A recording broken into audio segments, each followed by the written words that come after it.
Greetings everyone, this is Manisha. I welcome you all in my fourth video of Introduction to Programming Language C. Today's topic is data type. What are data types? Data types refers to what kind of data you are going to use in your program. The data type is divided into three categories. One is integral data types. Integral data types means in which the data that you are going to insert will be in integer form, right? So in this, data type is character and integer. Why character is an integral data type is each character have its own integer value with which it is stored in the memory of your computer, right? So that is why a character data type is also a kind of integral data type. Then integer, obviously integer will be integral data type.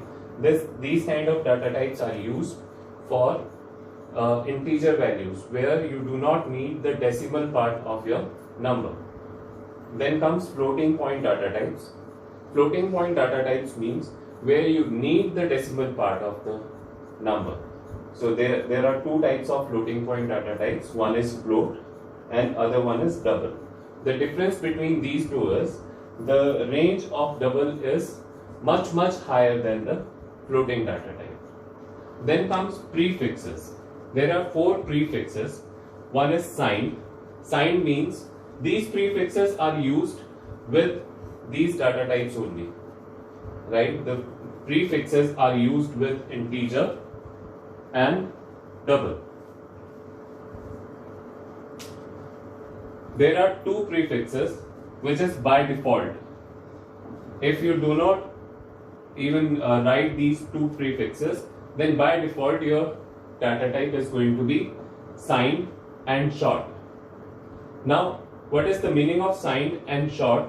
Short means the smallest space possible for your data type will be given to the program. And signed means you can have negative and positive value both in your variable. Next is unsigned. Unsigned means negative values will not be entertained by your variable if it is unsigned data type. Long means to increase the range of your data type, right? Now about these range and signed and unsigned, I'll just explain you. Let's have a look on this table. In this table, I have included integral data types. First is character. The keyword for character data type is CHAR. It takes 1 byte in the memory, that means 8 bits, and the range is -128 to +127. The format specifier, or it is also called a conversion string, is %C. Next is integer. The keyword is int. It takes 2 bytes in the memory, that means 16 bits, and the range is -32,768 to +32,767, and the conversion string is %D. Now unsigned integer.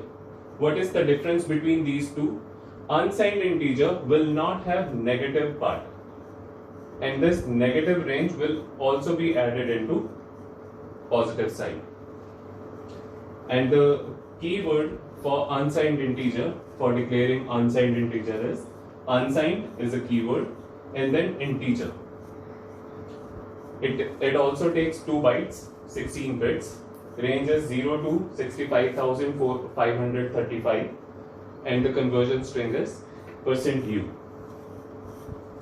Next comes long integer. The use of long integer is if you need a larger range of your integer variable, right? The keyword is long. It takes 4 bytes, 32 bits, and the range is about 2 billion in negative and same in positive, about 2 billion in positive. the conversion string is %LD, long integer. Same, if you don't need the negative sign, a negative side of this, then you can use unsigned long integer. You can write long unsigned integer or unsigned long integer, both will give you the same thing. And the keyword is long unsigned integer. It also takes 4 bytes, just does not have the negative part. It starts with 0 and goes up to 4 billion. And the conversion string is %LU. Now have a look on this table. Here, these are floating point variable, floating point data types. The first data type is float. The keyword is float. It takes 4 bytes. The range is 3.4 multiply 10 raised to power minus 38 to 3.4 multiply 10 raised to power 38. And the conversion string is %F. Next is double. The difference between double and float is the range. Double, the keyword is double itself. It takes 8 bytes, 64 bits, and the range is 1.7 multiply 10 raised to power 308 minus 308 to 1.7 multiply 10 raised to power 308. And the conversion string is %LF. Now if you need further range, then you can add long into it. Long double, the keyword is long double. It takes 10 bytes, 80 bits, and the range is 3.4 multiply 10 raised to power minus 4932 to 1.1 multiply 10 raised to power 4932. And the conversion string is %LF. I hope this list, you have understood this list. Now let's see how can we use it in our programs. Let's have a look on this program. Here I have taken 2 variables, integer, right? If you remember, int was the keyword for integer, right? Now here I have not mentioned whether it is signed or short. So by default it is going to be signed. That means it will accept negative and positive values both. And it is going to be short. Short means it is going to get 2 bytes. And the range is going to be minus 32,767 to plus 32,767, right? Same as float. Float is going to get 4 bytes, and it's going to have the range 3.4 multiply 10 raised to power minus 38 to 3.4 multiply 10 raised to power 38, right? So this will be the range, right? Now here I have assigned a is equal to 50. The value of a is I have assigned as 50, and the value of b I have assigned 1.25, right? In this printf statement, what I have done, I have written integer value.